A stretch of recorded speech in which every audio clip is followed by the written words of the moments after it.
evening, everyone. Second live today. What a busy day. All within a space of 4.5 hours or so. Very excited for this one. I will just invite Charlotte to join now. Hello. Hello. How are you? Put my hair up before we started. Not too bad. How are you? Professional. Yeah, I'm all right, yeah. Have you had a good Professional. weekend? Listen, it was not too bad, actually. What did I do? Oh, yeah. I actually did something really exciting that I'm actually... You know when influencers do the wanky, like, oh my God, I've got something really exciting, but I'm not going to tell you about it. It's like genuinely not allowed to say things about it, which is very exciting. Oh. I thought I was going to get an exclusive. No, not quite. Unfortunately, not like, as in like, non-disclosure agreement fun. That's exciting. It is. It's so exciting. We'll continue that off camera. Yeah, we will. How was yours? It was all right, thank you. Nothing too exciting. I had a suit fitting for a wedding because we're adults now and that's what you do. Yeah. And then a lovely hike yesterday. Oh, where did you go? Malvern. Oh, very nice. Because you're based that way, aren't you? Yeah, I'm like an hour away from Worcester, so it was very nice. Are you back up north now? Yeah, so I live in Leeds at the moment, which is was in Loughborough, moved back like 2 years ago. Nice. For many reasons. For many reasons, which also not discussable on a live. Oh, my life. You'll write a book about it one day. I will do one day. Yeah. One day it'll all be okay to speak about, but not right now. Not right now. Let's talk about things we can speak about. Which is nutrition. Woo. Nutrition, yay. It's weird. So this is my first question because obviously we have a similar background in terms of nutrition. We do. In that we worked in sport first and qualified. I mean, the fact that we qualified is kind of new in fitness world. The fact that we actually have some qualifications. We have qualifications. Yeah, it actually is. And experience. I think that's the key thing, is that we both have qualifications and were experienced in other places before we came into like private practice. Yeah, I didn't just go online coach sounds good and then just decide to start. Yeah, it kind of, I feel like for both of us, it kind of happened a little bit by accident and it probably wasn't the intended route, but now it's happening and it's okay. It is okay, isn't it? It is. It's good. Today was my check-in day. So it's like, I've been sat on my laptop all day like. Do you do video check-ins? Yeah. So for my 10-week people, it's either a written one if it's like all quite simple and straightforward, or a video if there's something I need to go more in depth with. But for my one-to-ones, it's pretty much always a video, unless again it's like they're literally just checking in to be like, no, all fine. See you next week. Let's do the same thing. But it's generally white. How about you? I'm text actually, because a while ago I was like, I should do video and I don't mind doing video. And then I asked all my clients, I was like, no, can you just do text? Yeah. So like, Do you know what? I never asked. I probably should have done. I mean, they've not complained. That's the way I looked at it. Yeah. So you're fine. I write better than I speak, I think, generally. Yeah, I have days like that. Today was one of those days where I did a few more written than I probably did video. I have days where like my clients will be watching this being like, yeah, exactly. they'll be like, I can't string sentences together some days. Or I'll write notes beforehand. So I'll be reading my notes and I'll just like start in the middle of another sentence and then jump back to a different sentence. And then like I get lost because then my brain goes off in different directions. So I do it in podcasts as well. Like if you listen to podcasts where I'm on them, I'll just suddenly just like tail off and then go, what was the question? Because I've just like gone somewhere completely different in my brain. No, I do that. I mean, but yeah, at least you can write, which again is new in the fitness industry. It is. You're one of the few nutrition and fitness emails that I actually follow. I follow yours as well. So I think that's kind of how, I don't know how we got to know each other, because we didn't go to uni together. No, you were the year after me, weren't you? Either year before or a year after, I can't remember. I graduated in 2018. Yeah, year after. Year after. Yeah. So we didn't meet at uni. No. I think you knew, we kind of like bumped into each other on social media and I was like, oh, I'm going to follow your emails, and your emails are very good. Thank you. And now that I know that you follow mine, I can't copy anything that's in yours anymore. Oh, you can. That's what this game is, just copying each other anyway. Yeah, it's funny, isn't it? Everyone copies James Smith and then everyone copies each other. Yeah, pretty much. But I mean, you don't have to because you don't have to copy him because you can not be a wanker if you don't want. I mean, it's up to everyone else, but you don't have to be. Yeah. My first question for you was: do you feel like you're part of the fitness industry? No, not in all honesty, I really don't. Yeah. I think I first noticed it. I went to IFS last year.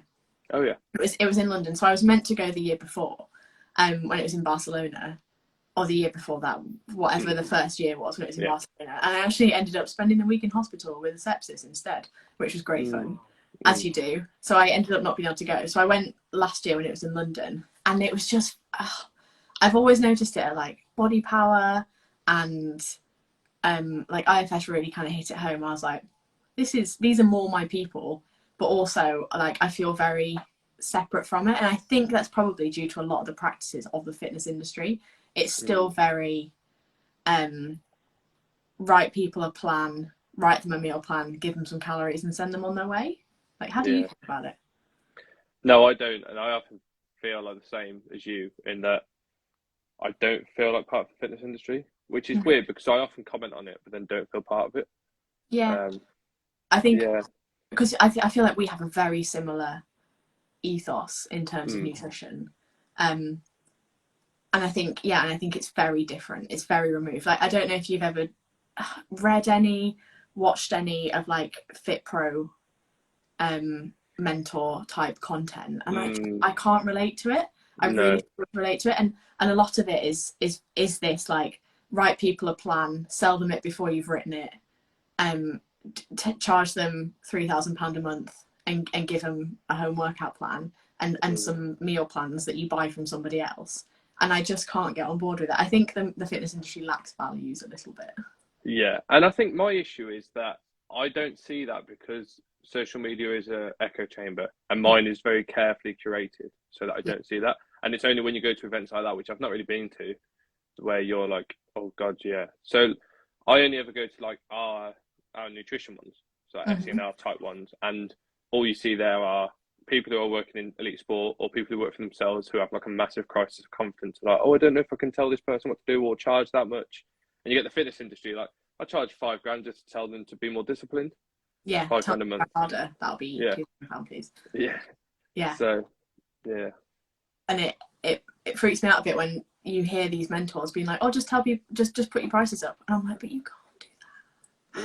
And I'm like, how can I bring my prices down? And I'm like, I had this crisis the other day, and I was like, I should cut my prices. And I was like, no, Charlotte, you shouldn't cut your prices. And I was like, but I should cut my prices. And yeah, there's a lot of people, and the people that I'm the same. Like, I've changed my echo chamber over time so that it's less Gymshark girls and bikini competitors, which is what, if you type in like #fitness on Instagram, that's exactly what you'll get. Girls in matching Gymshark outfits, mostly white, mostly thin, mostly eating lots of things with protein powder in, and you'll get bikini competitors. And that's kind of what people assume the fitness industry is. And I think there's this very undiscovered branch, which is kind of being populated by people like me and you, Amelia, Emma Story-Gordon, their teams. There's this new branch that's coming in. But obviously, because we're in their echo chamber, we see it, but there's a lot of people who don't realise that that's an option when it comes to fitness and nutrition. It doesn't have to be that. And then if you go even further than that, I'm kind of in the echo chamber of running as well. So there's like this whole running echo chamber as well, which other people won't see. Yeah, because I mean, because you've competed before, haven't you, in bikini? I competed twice in 2 or 3 times, maybe 3 times. I competed 3 times in 2016, 2017. Did a season, and then kind of went. It was a massive anticlimax, and I don't know how people come off stage being like, "Oh, it was such a buzz," because I was there. I was like, I can out deadlift all of you. And yet I did not win this, and I don't understand. It's subjective, so it's really frustrating to go into a subjective sport, a subjective competition, because that's basically what it is, a beauty pageant where you've not eaten for a very long time, and for them to go, your fake tan wasn't right. Did you use an oil-based moisturizer? Honestly, this was genuinely a question I got from a judge. They went, did you use an oil-based moisturizer before you you came on, and I was like, a what? I was like, I didn't know there was various maybe. Yeah. like, probably, I don't know.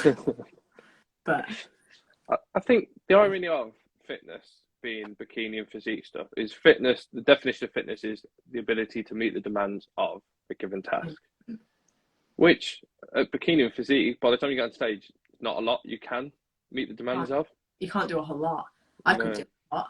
I have no idea how I got through my degree, because I was competing while I was at uni as well. I was like, thank God I'm like quite naturally smart, because otherwise I think I'd have massively struggled. Yeah, like meet the demands of staying warm or sleeping, or you're just like, no, I can't. Of pooing, can't do it. Yeah, I wouldn't do it again. I think a lot of people get like itchy feet. And I first found when I stopped doing it, I got like itchy feet, but it wasn't for competing, it was for doing something and for enjoying something. And that's kind of how I fell into triathlon at Loughborough. Because I wanted something to compete at, where if I crossed the finish line first, I won. And if like there's no cheating a time chip, you can't hack that. You can't look prettier in your tri-suit than anyone else, and therefore the judges go, oh, I think you can win. And so I fell back into triathlon, and then kind of fell into ultra endurance type stuff from triathlon. And it's just such a different feeling. And the highs are way higher. It's so much better. I prefer it so much. Yeah, it makes sense. Not really. I play sport a bit, but yeah, I've never competed in anything like that, and I don't really compete. Like, it's not something I particularly value. I'm super competitive, but not to the point where I have to compete against other people. Yeah. All the time. But no, it makes sense. I can see the appeal for things like endurance events, particularly because those highs are a celebration of what your body's done, rather than how small it's got or what it looks like, which, as we know, is like body image 101, isn't it? Yeah. And one of the amazing things I noticed about when I did Race to the Stones was the variety of people that was doing it. From the people that looked like endurance runners, like your typical long, lean, thin, to people who were like didn't look like endurance runners, didn't look like Paula Radcliffe, but were absolutely like tanking along and doing really, really well. And I was like, oh, and that was when I kind of started not feeling better about my body, but that's when I think I started going, you know what, I really do have like a runner's body, and I'm quite small and thin anyway, but I am nowhere near the like endurance runner typical look. Like I stand next to an endurance runner and look like a bigger girl, and it was really nice to then go to Race to the Stones, which is a 100-kilometer ultra marathon. I say that like people just know what it is. 100 kilometers along the Ridgeway in Oxfordshire, and you end up in Wiltshire, I think. And yeah, there was just bodies of all shapes and sizes, and everybody was smashing it. And it was fantastic to see. And it just goes to show that what your body looks like doesn't dictate what it can do. And I think those two things are very much conflated within the fitness industry. I think in a roundabout way, we've been educational there without even intending to be. Your worth is not defined by what it looks like, but whether you can run an ultramarathon. That's the exactly, yeah. And if you can't run 100 kilometres in one go, you're not really worth a great deal. Are you even trying? That'll be £5,000. And I'll do better. Do better. Do more. Be considered being better. So that brings us on to performance nutrition. Are there any like tenets or things that you really go by in terms of performance nutrition? Like if you came across someone, no matter what they did, what are the things that you're thinking immediately? So like regardless of what sport they were doing? Yeah. The first thing is probably energy. Same with anything. It's like, are you actually fueling yourself appropriately? And bearing in mind that appropriate fueling doesn't necessarily mean eating at maintenance. So for some people, there'll be people who want to run a marathon but also want to lose weight at the same time, and are maybe using a marathon to help them lose weight, which is I actually think is a horrible idea. Don't do that. Yeah. But are people who are like, I started jogging and I also want to lose weight. So like your typical couch to 5k person will look at like energy, and it's not necessarily total energy throughout the day, but it's how you're distributing that energy around your training sessions. So if you're running at 5 p.m, 6 p.m. after you finish work, and you've had a banana for breakfast and a bowl of soup for lunch, and then you're trying to go for your run afterwards, you're not distributing that energy particularly well.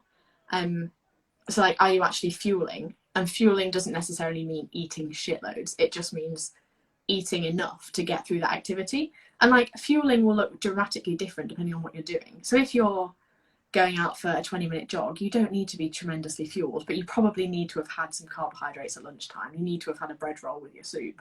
But if you're going out to do a 20-mile marathon session, it's probably going to need to be a bit more hardcore.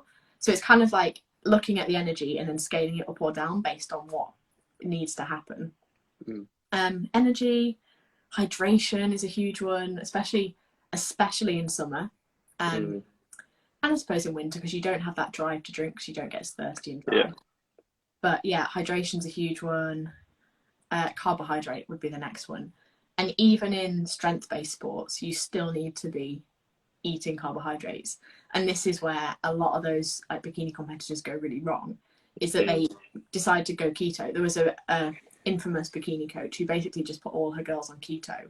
So they were just eating like chicken egg whites. I don't even think they were having egg yolks. And I was like, this isn't keto. This is just protein.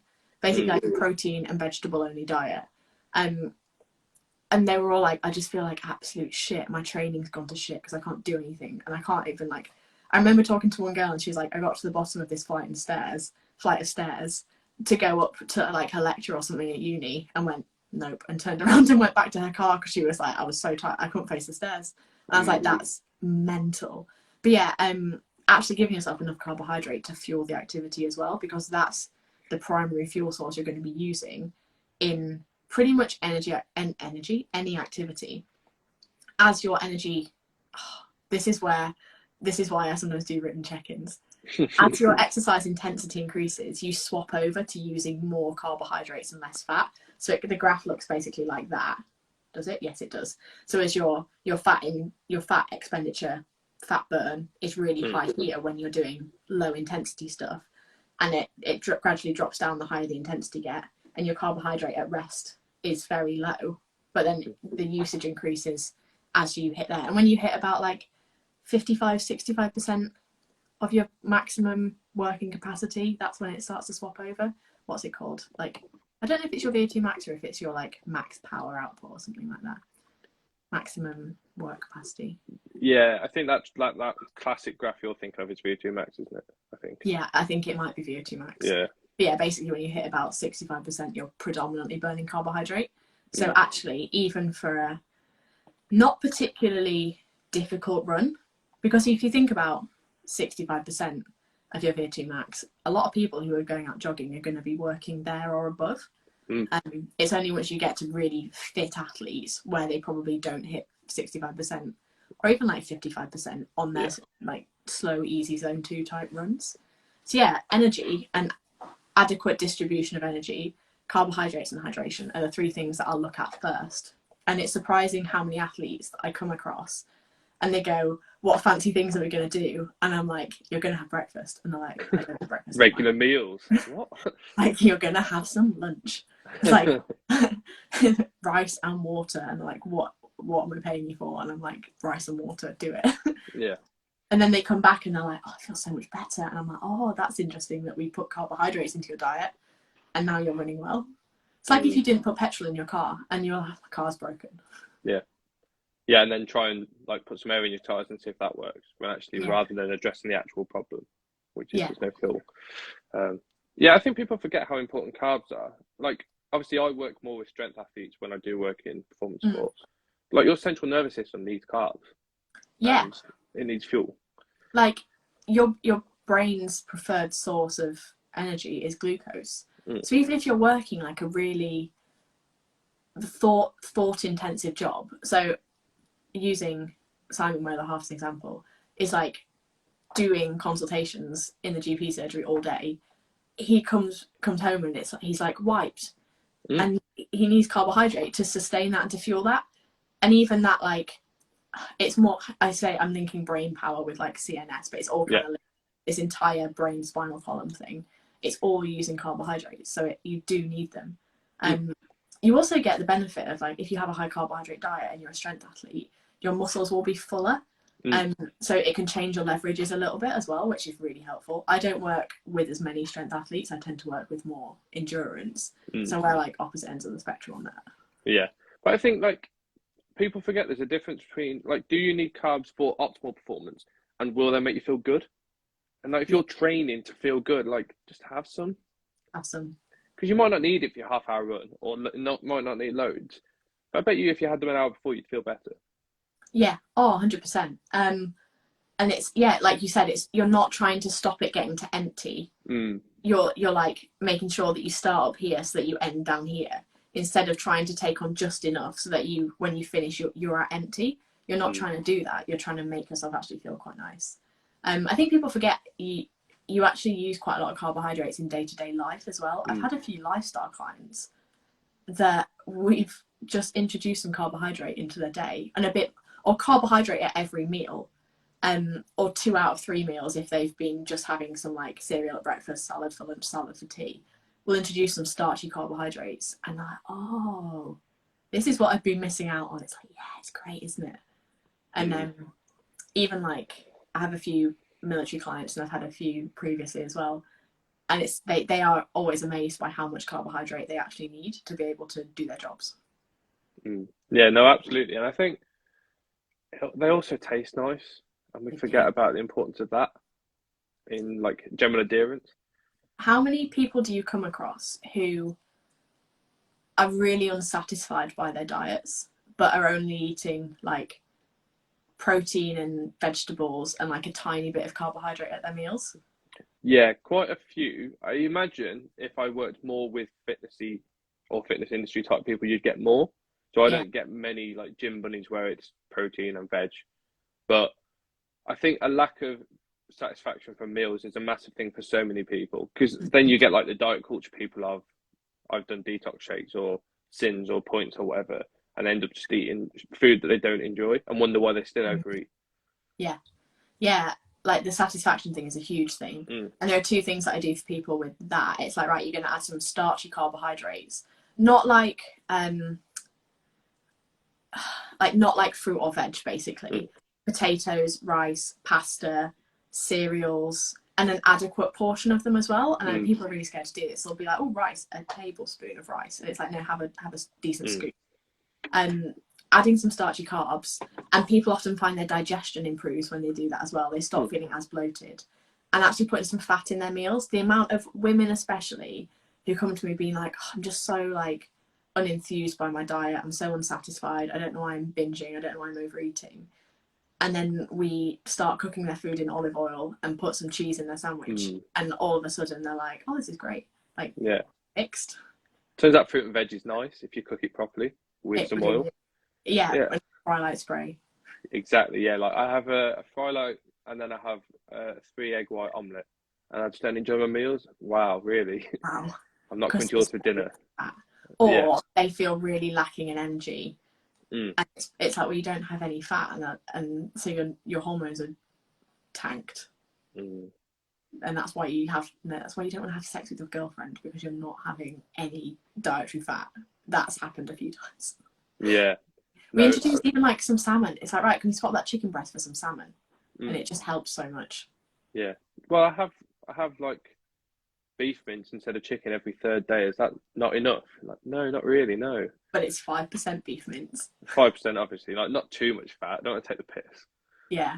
And how much fat and carbohydrates are, I think, really underplayed. I think there's way too much emphasis on protein. And people will be like hammering protein.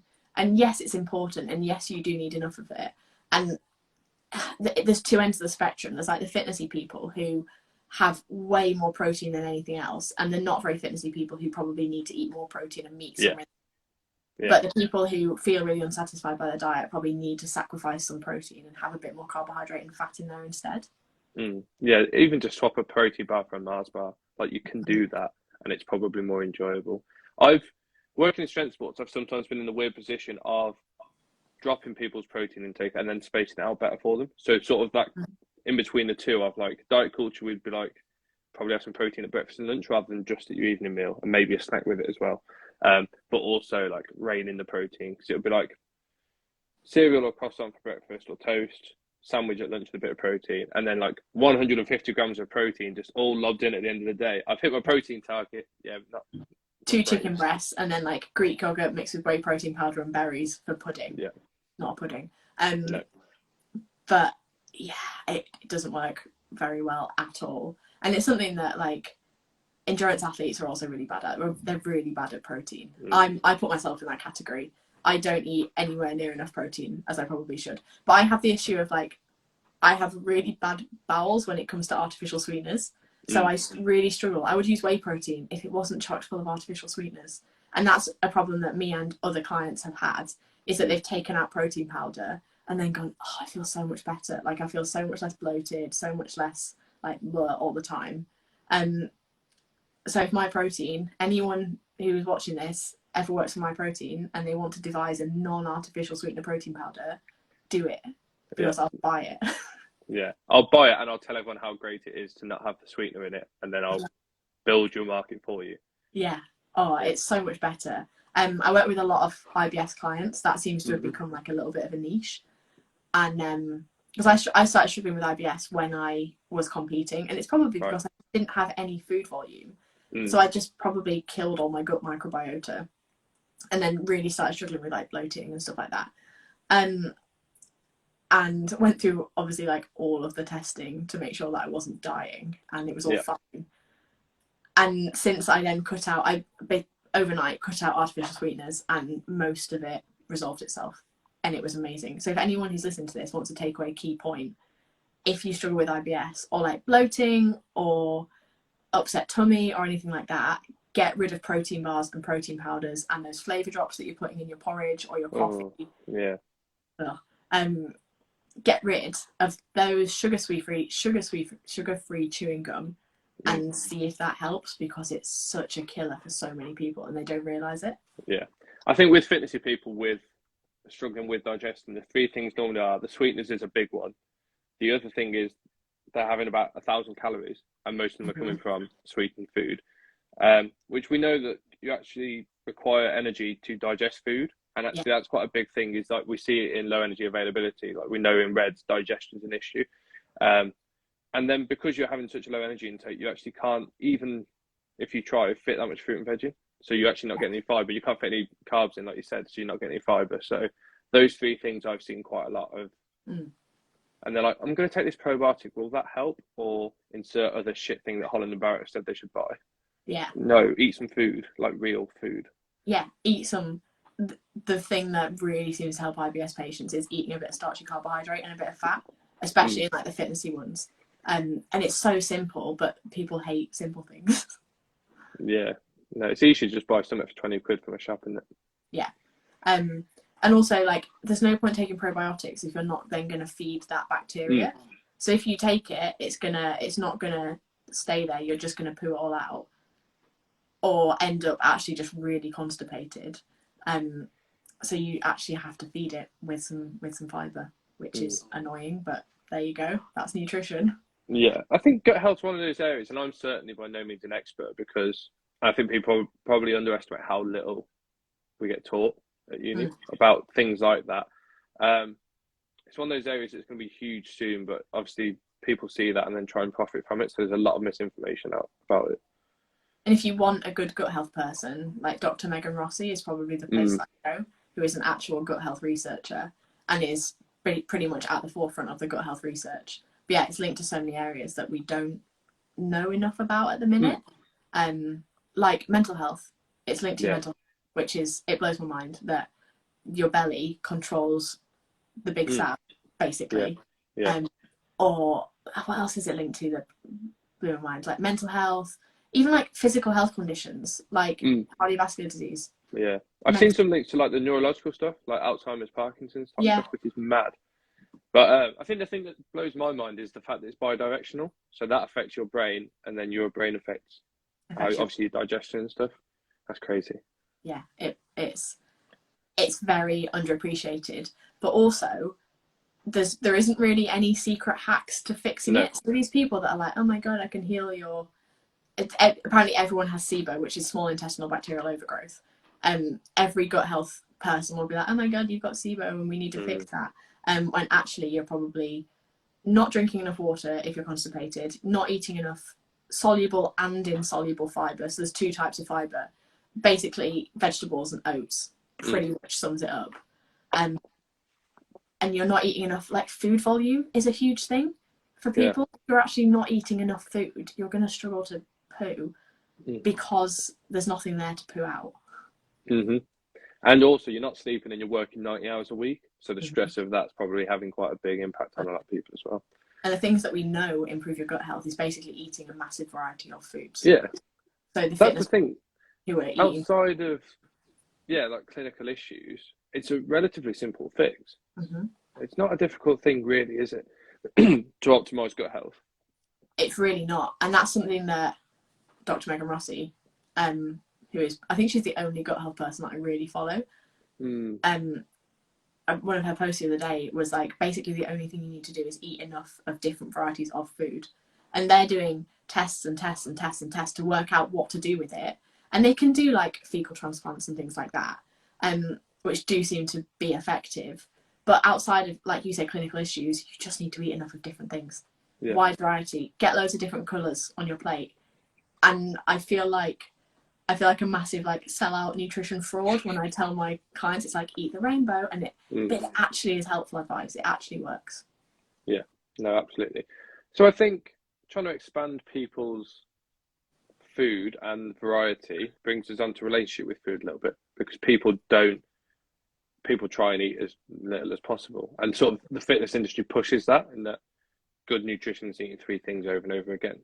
Yeah, I think the fitness industry and diet culture really hasn't helped that perception of what is a good diet or what is like a healthy diet. And a healthy diet is chicken, rice, broccoli, salad, insert wanky fitness food here. It really hasn't helped because it's narrowed people's perceptions. And something that I'll do with clients is get them to start introducing new foods. So like with some clients, we have like magic ingredients, which is an ingredient that I want you to try and include in your diet this week. And it's something that we know you like, but you're like, oh, you know what, I'd really like to eat more aubergine. And it's like, right, your challenge this week is to make something with aubergines in it. And it's a really great way of expanding people's repertoires. And I think people then, they niche down to chicken, rice and broccoli. And then because that's kind of keeping them where they are, and probably keeping them in a thinner body, which is probably where they want to be, it's then like, right, well, if I go outside of this, everything's going to go wrong and I'm going to get fat. And in reality, that's not the truth. So what I'll do with clients is get them to gradually start expanding that and gradually start introducing new foods. I did this with someone really successfully. He was fantastic at it. We basically made a massive list of the foods that we were going to challenge. And it was even little things that was as stupid sounding and as trivial as, you always eat this very particular type of bread.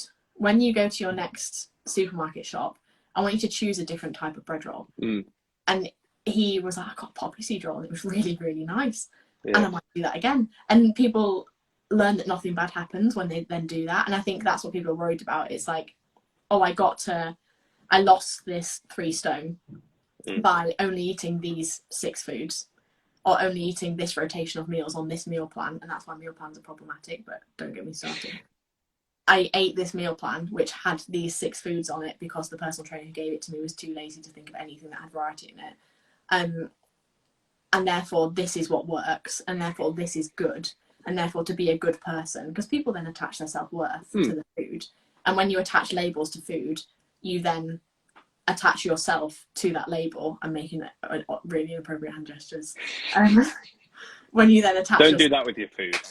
Don't do that with your food, not a good idea. When you then attach yourself to that label, you attach the label to the food, you attach yourself to that label when you eat it. So if you attach the label of like chocolate is a bad food, then when you eat chocolate, you become a bad person. And you have to start calling yourself out on those labels. Yeah, on your own bullshit. On your own bullshit. I had that conversation with a client this last week, and she in her check-in this week was like, I've been calling myself out on it and I can feel it being effective. And she's like, and I started educating my husband and I'll call him out when he does it. Yeah.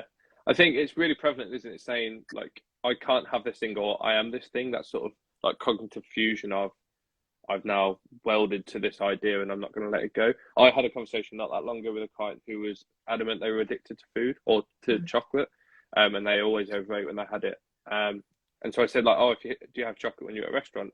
Yeah, I do actually. Do you order it 4 times? No. Well, immediately then it's not the food, it's the context you're consuming the food in that's clearly the issue. I love the magic food idea. I think I've done that before because we know like 30 plants is a sort of recommendation per week. Yeah. So I'll get clients to just list 30 and then to go, okay, well, put together one meal for the week that has some of those that you don't have all the time. Yeah. I think the other thing... Oh, sorry. I was going to say, people forget that like herbs and spices count in there as well. So it doesn't mean that you have to eat an apple, a pear, an orange, a banana, a plum. You can have like thyme in your chicken and mushroom pie, and that counts as a plant.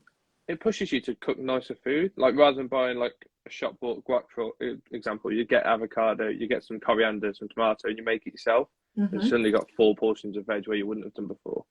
What I was going to say, the other thing that I think reduces people's food variety, which I've sometimes stopped clients doing, and it's had a big impact, is tracking. Because people get bored of tracking different food. Yeah. So just take that away and just say, okay, well, just cook the food you want to eat, and we'll work on some other ways of you. Like if you're trying to lose weight, of reducing your calorie intake, and you immediately eat more. Most of my clients who track to have 1 day off a week, where it's like, we're not going to track. You can food diary, so write it down, but don't put it in MyFitnessPal, and it works a dream. And that's stopping people from getting reliant on tracking as well. Yeah. Do you find that you help a lot of people once you work with them when they are tracking to move away from it? Yeah, it's my aim for when people, it's like, I should probably tell more people about it as like a policy, but it's kind of something I decided that I valued, was people then not being a slave to MyFitnessPal. So before people like leave, unless they are actually really happy and content tracking, because I get people that are like, no, I love tracking, I don't want to stop doing it. Same. But if they're like, this is a means to an end and it's a tool that I'll use, I'll kind of make sure that before they leave, before they're like finished, done, ready and happy to go, that they've stopped tracking, because I think it can become a behaviour that people are very, very dependent on. And we either go cold turkey or we start just decreasing it gradually by having like 1 non-tracking day, and then we'll take out a weekday and a weekend day, and then it'll be like 2 weekdays and a weekend day. Then it'll be like, right, you're going to go this whole weekend without tracking and see how it goes. And people are terrified because this tracking has kept them either at this weight or kept them losing weight. So obviously that's the thing that they need to do forever. But then they take it away and it's like, see, nothing bad happened. And they're like, oh. And often people then, if people are tracking but then struggling with weight loss and being like, oh, the scale's not moving, I don't know what's happening because I'm tracking everything that I put in my mouth, and you're not tracking everything, because if you were, then the scale's be moving. But often I'll get people who are adamant that they're tracking right or tracking well to then remove it, and all of a sudden the scales start dropping and they're like, don't know. And I'm like, me neither, just magic. Nutrition magic. Yeah, I think I've worked with like engineers, for example, who are just so data crazy that they like tracking, and that's absolutely fine. Like if it's not an issue for them. Yeah.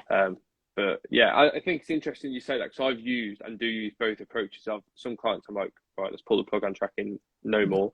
Some clients, it's a couple of days a week, or we only track a certain meal, or like there's a million and one different ways. And let's stay with tracking full stop. There's a million ways of tracking. You mentioned food diaries as one. Like you don't have to use MyFitnessPal to track your food. Yeah, I get most clients who don't track calories. Most of them who don't track calories do a food diary for at least a while to get a handle on what they're doing, and a lot of them really like it because it gives them really good self accountability, and they know that nothing's off limits, and because they can't see the calories as they're putting it in their diary, they don't then get that like pang of guilt over oh, I had chocolate cake, because they have no idea like what's in it. And you can probably have a good guess, but you can't then associate it with a number. And I find it really useful. It's probably one of the most helpful strategies that I use is food diarying. I think it's great what you said about like you could have a good guess, because some people are like, I have to track, otherwise I don't know what's in my food. And then you see how they've tracked certain meals, and you think, how the fuck do you think that contains that? You're like, not tracking. my bowl of porridge had 12.5 calories in it. Yeah, I'm exactly, like, okay. I went for an Indian, and the curry was 250 calories. It had a tikka masala. No, it wasn't. It wouldn't taste like it did if it was. Yeah, but that has a lot more ghee in it than you think. Yeah, exactly. And the issue with things like MyFitnessPal is that a lot of the foods aren't verified. So it's somebody called Steve. Sorry if there's any Steves watching, but it's somebody Always called Steve who's like 50 and hasn't ever tracked before, and no one's taught him how to do it. He's just decided he's going to start, but has kind of got the wrong end of the stick with it, and is like, yeah, I'm doing this right, but isn't doing it right at all, and has added his own foods in, or has added a food in but hasn't changed the portion size. So maybe for him it was 250 calories, but for you it's absolutely not. There's so many issues with it, and I say issues, I mean, it's not as sensitive as people think it is. Yeah, it's not, unless you really know what you're doing and you're really on it, it's not as accurate as a lot of people think it is. And I think a lot of people decide that because they've tracked it, it means it's true, and it really isn't, and you have to be a little bit what's the word I'm looking for, skeptical about what you're putting in your food diary and go, actually, is this right? And really easy trick, just cross-reference it on the Tesco website. If you're not sure if that chicken breast is like the correct nutrition information, tescogroceries.com, chicken breast, and then cross-reference per 100 grams. And if it looks about right, then fantastic, you've got the right food. And if it doesn't, then don't. I use that all the time. Whenever a client's like, oh, I had this, I'll Google it. I'll look for an equivalent on like and the Tesco website I use especially because it usually has really good nutrition information on it. Yeah. But yeah, if a client's I'm ever looking at a food diary and I'm like, oh, I wonder roughly what that was, I'll just look for an equivalent and have a good guess. But that's an easy way to do it. Yeah. And then also overestimate if you're eating out, rather than like, just, is my curry, when it tastes this nice, going to contain so little fat that it's 250 calories? Absolutely not. Change the decimal point. Yeah. Yeah. Oh, just don't bother tracking it. All that, yeah. I get some clients sometimes who, and it depends how you approach this as to what you do. You can either eat normally during the day and then just go out and enjoy your meal, not go overboard, be sensible, order a curry, and either like, if people are trying to lose weight, I'll say either rice or naan, or like order both and share them with someone else. Yeah. I love that we've gone on to a curry example, but it's accurate for what a lot of clients will do. Share them with someone else, go halves on a portion of rice. You probably don't eat the whole thing. Order a curry. If you want, have a starter. Maybe share one if you want to, and don't bother tracking it. And that's probably more like the relationship with food type clients that I say eat normally during the day. And some clients who really are weight loss focused, it'll be a case of, right, you haven't got any performing to do today. You're not particularly training. Go hit your steps. That makes me sound like such a cringy. Hit those steps. Get your 10,000 steps or else. And then have like more protein and vegetable based meals. Yeah. Or lighter meals for your breakfast and lunch, and maybe skip the snack, or swap those snacks that you'd normally have for pieces of fruit. So keep your whole day lighter, and then you've got that flexibility to go out in the evening. And again, just be sensible with it. Yeah. When people say, I'm socialising this weekend, how should I manage my food? I hate that question, because I have to start doing wrist exercises and then type out like the 1,000,001 different ways you can do it. And these are your options, and it's up to you which one you do. Like, you can. All of them are right. Eat in your deficit for 6 days, and then 6.5 days, and then just go and eat and not be in deficit that week if you want. Like, that's fine as well. And another thing that I've spoken to a lot of clients about recently actually is, if you're going for food, and not just curry, food generally, and you're doing it socially because you really value the connection all the time spent with that person, if you're going somewhere where the food is pretty shit, or at least average, just order something that probably fits your goals a bit better. If you're going out with a partner to a nice restaurant for food, have the food. If you're going to Spoons, probably don't have the massive burger, because it's going to taste like shit anyway. Yeah, I do the same. And yeah, it's about the people, not about the food. And if people are going out for like you said, mediocre food, or like normal food, I'd even put curry in the bracket of like normal food. If you're not going for a 12-course tasting menu, or to somewhere like really special or really nice, and you're going out and you're going mental with food, and you're feeling obliged to order everything on the menu, it probably says a lot about your relationship with food, and it probably means we need to fixate on that a little bit more. I've got loads of clients going on holiday at the moment, and one has just got back, and she said in her check-in today, she was like, I felt okay, I just ordered 1 scoop of gelato when we went out for ice cream, and previously I'd have felt compelled to have like multiple scoops. And because we've done so much work on her relationship with food, it's not a case of I've got this week to eat everything that I've not been allowing myself to eat, and I have to get it all into this week before I go back to being good next week, because those foods are never off limits. And this is the joy of relationships with food. If you work on your relationship with food and you have weight management issues, doing the work with the relationship with food might lead to weight loss in the long term without you really having to try. Yeah, absolutely. I think if you restrict those foods, it's almost like your brain saying, well, if not now, when? Like, I don't know when I'm next going to be given permission to eat this, so I've got to make the most of it now. Yeah. I think the other thing, that's a great point that you said about reflecting on your relationship with food if you're doing that. The other thing is your relationship with the people you're with. If you're feeling like you've got to order all those things, or get hammered when you don't want to, maybe there's a relationship with those people, or how you spend time with them, or how you'd like to spend time with them. Yeah. Oh, absolutely. And if you're going there and feeling like obliged to order loads, maybe because your friends always do, and I think peer pressure is a huge thing. Nobody cares if you skip starters. Nobody cares if you skip desserts. They'll say something in the moment, but there's nothing wrong with you being like, oh, actually, I'm really, really trying to lose some weight. I'm working with a nutritionist. Or if you're not, like, you don't lie. But I'm like, maybe I'm working on making better choices for myself. I'm working on really nourishing myself, and I actually like don't really want a starter, and this is kind of all part of my diet. So I'm going to skip it, and they'll be like, okay. And it's not a big deal. And if the friends make it into a big deal, they're probably not the best of friends. Yeah. And I imagine lad culture's different, because I imagine like lads is like, wait, why are you not having a drink? Sometimes it's easy though. So I think there's the sort of person where you explain it and they're fine with it. And I have a lot of female clients where they're not often partners, but often mothers or parents or other female friends. And then we'll go through the process of how do you set boundaries properly. So actually, we're not talking about this. No, I've said we're not talking about this. If you talk about it again, I'll do one. And then doing one and actually backing that up. With, in my experience with male friends anyway, you can just tell them to fuck off. I love that. They'll change the subject pretty quick. Yeah. A lot of people have problems with family. That's one thing I notice. And other people commenting on what they eat. And I said this to one of my clients last week. She was worried about like people commenting on the volume of food that she eats, because she has a big appetite. She needs to eat a lot of food to feel full, so we focus a lot on volume eating, on eating plenty of vegetables, like packing her plate out with veg, so that she also gets the physical sensation of fullness as well as the satisfaction.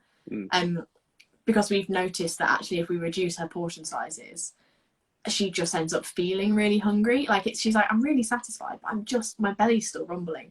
So we've been, while we gradually like work to make that less of a problem for her, it's like volume eat, like get some veggies in. And she's noticed that people, especially like friends and family, will comment on how much she eats, and it's like, oh, I thought you were on a diet. I think that's the typical one. I thought you were on a diet, or should you be eating that, or like, are you going to eat all of that, is a typical one. And that I think screams more about the person that's saying it than who they're saying it to. I think it screams of their insecurities, and that's like I wouldn't be able to eat that much, or like, I care about you. And it's misunderstood care. It's them going, I care about you, and I don't, in my perceptions, that isn't I don't have the knowledge to back that care up.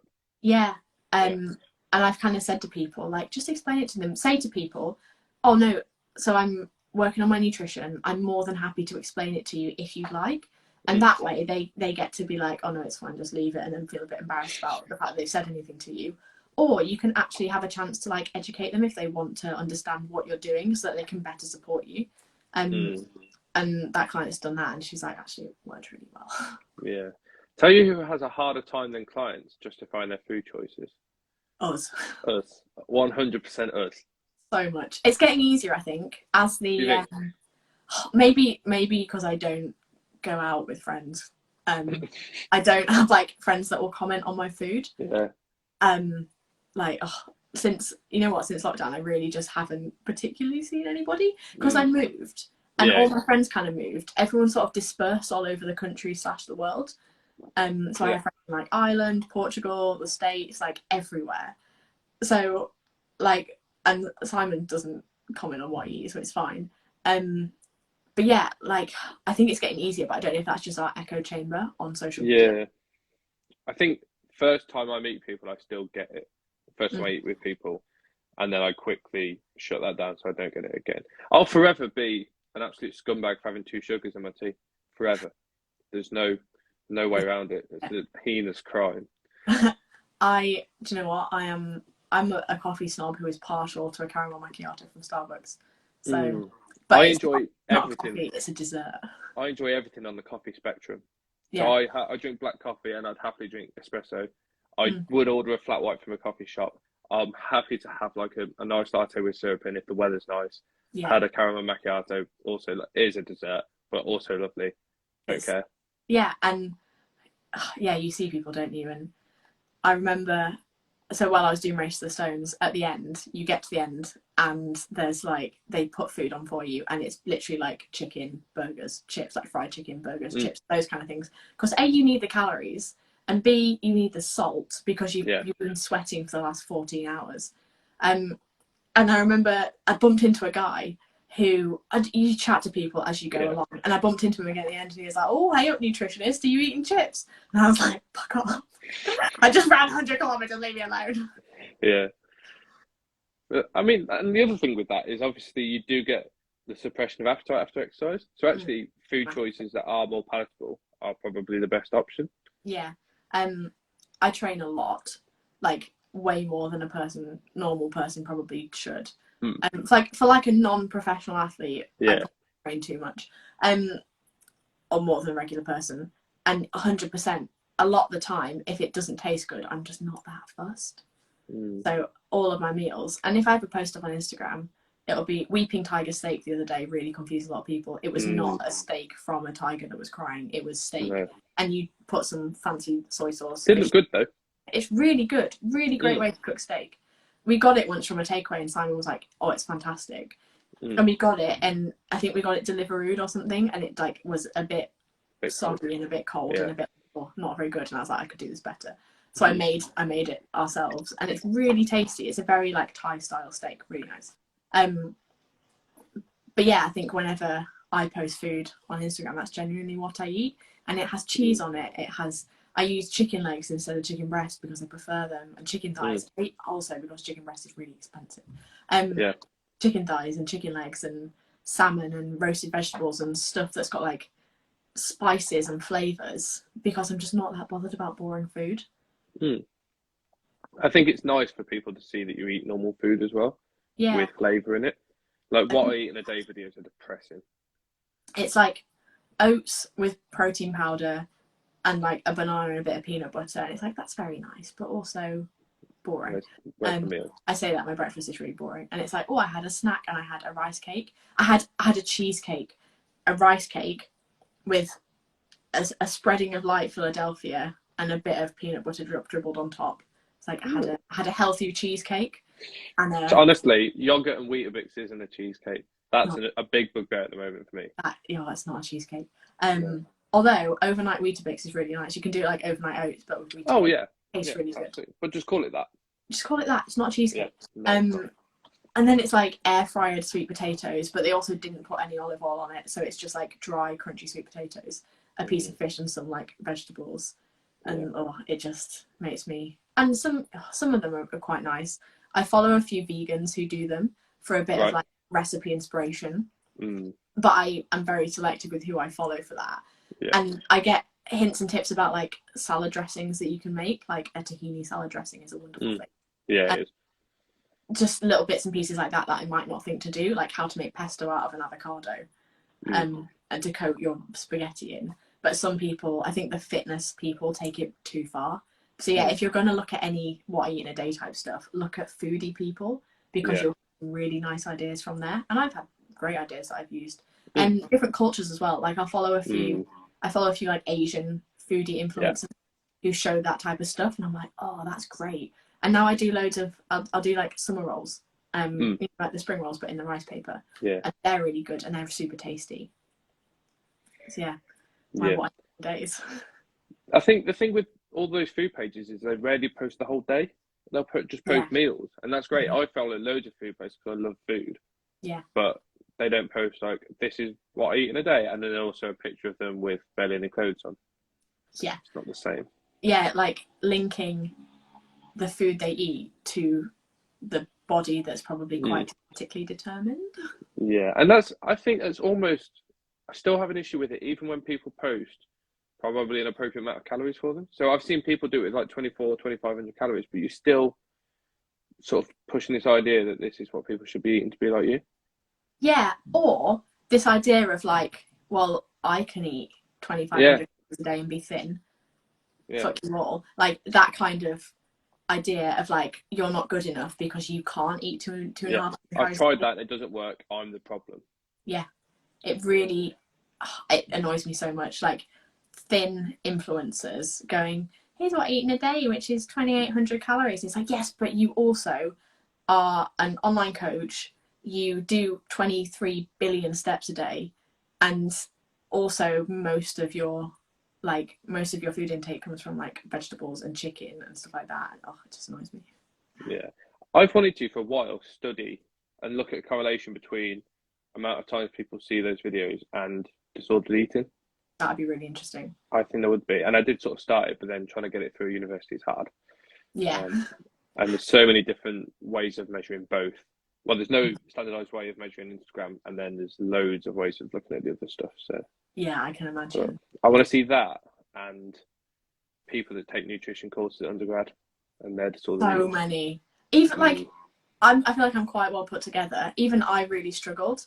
I wrote a post about this not long ago, and quite a few people who run my undergraduate course messaged me. I'm like, I'm so glad that you said this because I felt exactly the same way.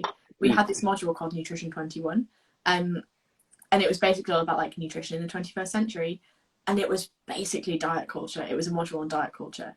It was, it made a lot of us feel very bad and very judged because it was all about like vegetarianism and veganism and these kind of being like new and trendy and good for you and like good for us. And I understand the sentiment of it, but my God, it gave so many of us, like, I remember making sweet potato protein brownies at uni, like as an actual practical. It's like potato protein brownies, smoothies, like the standard things. And it's like, oh, I want to make something. I see a lot of sports nutrition pages and sports nutritionists post pictures of desserts athletes get, and they do look shit. And I just think their energy expenditure is so high. How are they not? Yeah. If I have normal clients having ice cream and cake and strawberries for pudding, how can they not? How are these endurance athletes who are burning like 4,000 or 5,000 calories a day not able to do that? Yeah. And revelation to endurance athletes. It's a revelation when I'm like, you could just have some pudding, because they're like, oh, I'm just like really full all the time. I'm like, have you got a sweet tooth? And like, yeah, but sweet pudding is bad. And it's like, actually, it's great. My sisters were all swimmers, so the night before like swimming galas, it would be fish fingers and pasta and fish fingers, and then chocolate cake and ice cream. And a lot of the time, they just have chocolate cake and ice cream for breakfast before the swimming gala and swim like an absolute train. And I did it the night before Race to the Stones. I had like basically an almost entire bag of those chocolate chip mini brioche that you get. Oh yeah, they were so good. And the next day just was like, I felt like I was flying. I run so well after pizza and cake and ice cream. Like it's a fail-safe formula for having all the energy the next day. It's great. It's sad when people don't get that. I remember seeing someone working with someone in rugby union trying to gain weight in season, and they were having like high protein berry sorbet for dessert. I was like, why? They're in tears. Coffee pudding. Yeah, just give them a crumble or something and let them get on with their day. Yeah, because the weight that they're going to be gaining isn't going to be muscle mass, because they're already so close to their genetic muscular potential that you can't speed that up. If you need them to gain just pure weight, they're going to have to gain some fat. Which in rugby is fine because it's collision sport. Which you is need fine. it. Yeah. Yeah. some sports nutritionists, it blows my mind. It's like a healthy snack before you go running. Have a cereal bar with all these nuts and seeds and all this fibre in it. And it's like, I would poo myself if I had one of those. I made the mistake, Race to the Stones, probably about 85 kilometres in, and I had probably about 15 to 20 gels at this point. And I was like, I need something different. Because my stomach was kind of churning a little bit. I was like, I need something a bit more solid just to settle it. And the only thing that was really available at the aid station at that point was these cereal bars, but they had like chocolate on, and I was like, oh, I want some chocolate. I want some dark chocolate, because everything had been very sweet. Yeah. I was like, I want the bitterness of dark chocolate. And I had this protein bar, and then I looked on the packet after I'd read it, and it was like high fiber, and I was like, oh no, this isn't going to go well. And I had to use the Portaloos at the next aid station. Which was not fun. Not surprised. Yeah, sports nutrition's a strange one, isn't it? I don't think I dabble in it still, but I don't miss working in it. I don't miss working in like the strength sport arena. I love the endurance side of it.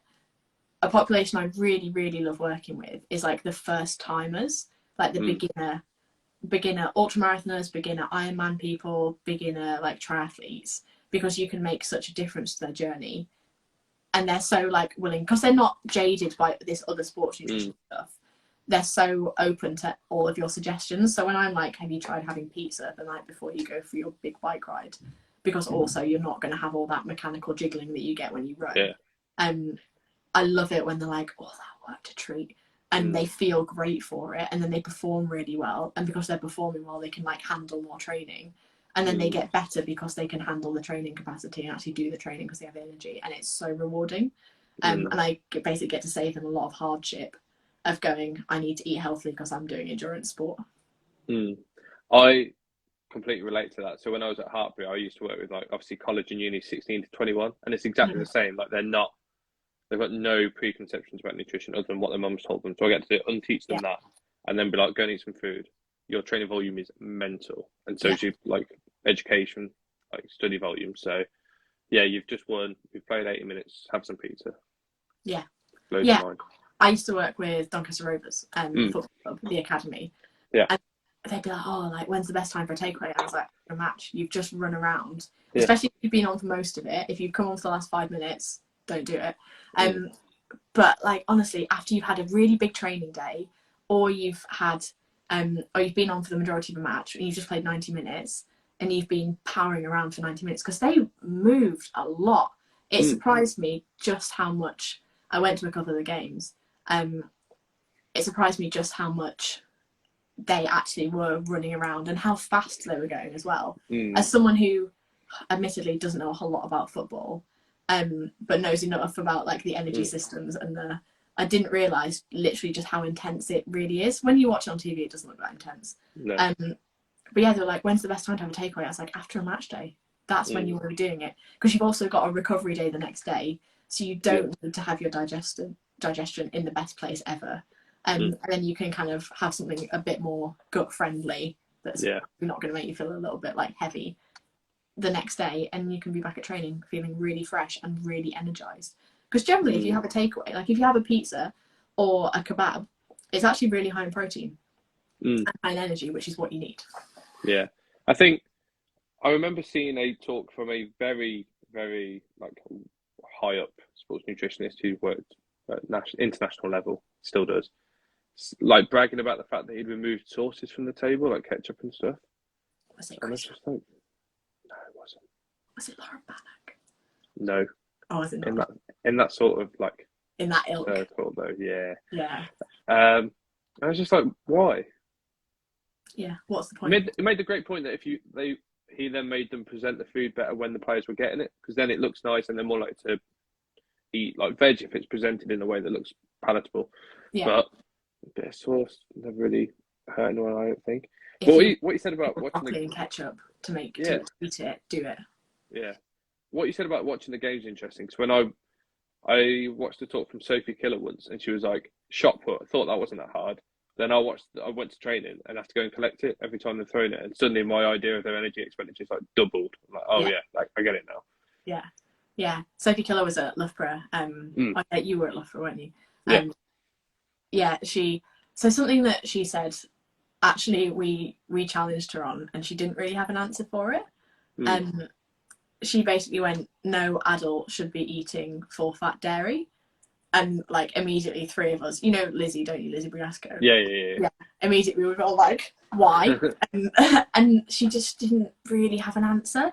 And it's something that I've never understood, that why she said that, or why she held that opinion. Because I don't see anything wrong with athletes who've got a high energy expenditure using full fat dairy as a food source. And she also disagreed with us that athletes don't have a high prevalence of disordered eating, especially after they've left the sport. And I was like, literally every... She probably also has a different perception of it because she works with like the elite of the elite, and they probably get aftercare. But if you ask the majority of recreational, non-elite, like sub-elite, kind of elite, age group level athletes, even some elite ones, like there's a gymnast called Mara Wilson who very openly talks about his struggles with his relationship with food. She kind of denied that they have problems afterwards, and I was like, every athlete I know, including myself, struggled with their relationship with food after they left sport. Yeah, and also during, like, the research supports the fact that athletes, particularly in certain sports, but across the board, have a higher prevalence of eating disorders and disordered eating. So like sports like yours, where there's an emphasis on leanness and being light, massively high. Yeah, I always, and that's why gymnastics, diving, exactly. So, working in college and uni was hard because you've got the increased prevalence from the sports side, but then obviously uni and college, it's higher there. So you're like, oh, it's like a perfect storm for shit could go wrong here. It's uni's an interesting place as well, because for a lot of these kids, it's all they're doing. They go into lectures, they go home and sleep, and they go to training. It's the perfect environment to be an athlete in. Yeah. But I mean, sorry, carry on. Okay, so which one do you have more issue with, the sports nutrition world or the fitness industry? Do I have more what interest in? Issue with. Oh, probably still the fitness industry. Yeah, same. But I think it's more talked about. I think the sports nutrition industry is very like accepted as gospel, but there are people that are challenging it, and people are generally better with it. But people in like sports nutrition tend to eat a bit more normally, so they won't necessarily be as like, well, I can't have this, I can't have that. Like the relationships with food, I think, tend to be a bit better. Probably do you know what? Probably because they have a higher energy expenditure. So they have more leeway for eating more interesting food. If you are a fitness influencer who goes to the gym for an hour a day and then does your 10,000 steps and then sits on your laptop. Yeah. You could be eating 1,400 calories, couldn't you? Like conceivably, easily. Especially if you're like a woman as well. 50 and kilos. I think people that get into fitness also aren't the people that got into sport. So it's people that are like probably shorter, probably women, probably previously were maybe like overweight or heavier, like a bit chunkier, who have maybe lost weight, who maybe have like these big appetites but don't have the energy expenditure to support it. So we're actually having to work quite hard to maintain that lower body weight, because we know that like either reduced obese or reduced overweight tend to have a harder time managing the body weight. So yeah, it doesn't surprise me that there's a lot of prevalence of eating disorder in the fitness industry, or disordered eating, not even eating disorder, just like really shit relationships with food. Yeah, and there'd probably be a higher eating disorder population if it wasn't so ingrained in them that what they were doing was right and they actually went into a GP. Like if you actually assessed more of the fitness industry, you'd probably see a much higher prevalence. I think it would be underestimated now, because unless it gets serious, people don't think it's an issue that they've got. I don't think social media helps either, like the comparison, because you don't see normal people, like you don't see real people. You don't, and eating disorder prevalence went up during lockdown, especially in teenage girls, because they weren't going to school and seeing their friends and seeing their friends in their PE kits and seeing like normal bodies modeled to them. All they were seeing is these like perfect photoshopped, curated, surgery had bodies on Instagram, and they're comparing themselves to them. And I think that's another like fault of the fitness industry, is that there's a lot of comparison and there's a lot of like, oh, I'm not good enough because this bit wobbles. And even when influencers do that, like, oh my God, have you seen my bloating? Oh, trying to push out their stomach. And a lot of people would kill to have a stomach that looks like a bloated influencer. Or they're like, oh God, everyone has rolls, as they're trying to pinch a bit of skin. I would bet good money that after years of people photoshopping themselves smaller to sell, you get people Photoshop the other way to do those posts. Yeah. 100%. I've heard of like influencers overheard influencers being like, no, I don't look fat enough in that one. Can you take it again? Like, instead of like I don't look thin enough. You know, that whole craze with like, I'm going to clench my bum as hard as possible and squeeze it into in my bikini so you can like see my cellulite. I'm going to really exaggerate it. And it's like, oh, it doesn't look exaggerated enough. I look too normal. Take it again. Yeah. One thing I'm internally grateful for is the fact that my body does not sell my work ever. Yeah. I just don't post it. I was considering doing like a little poll on my stories. It was like, why do you follow me? And it's going to be like dazzling personality, occasional bikini photo, like nutrition. Yeah. And I bet most of it would be like occasional bikini photo. Because those things, it gets engagement though. If you look at some influencers, the ones that have shitloads of followers post nothing meaningful whatsoever. And it's just them with their tits out half the time. It's like, oh, look at my bum. Yeah. And then it's like, should you be eating breakfast as the caption? Like, I'm not really sure how they're related. Show me a picture of you. What are you eating for breakfast here? Exactly. Yeah. There's so many issues. So many. Maybe that'll be my next email. To my list. Every single issue ever. It'd take me a year to write. Yeah, that's the thing. I always say to people at the end of these, if I was going to dig into every issue I had with the fitness industry, I'd be here for a while.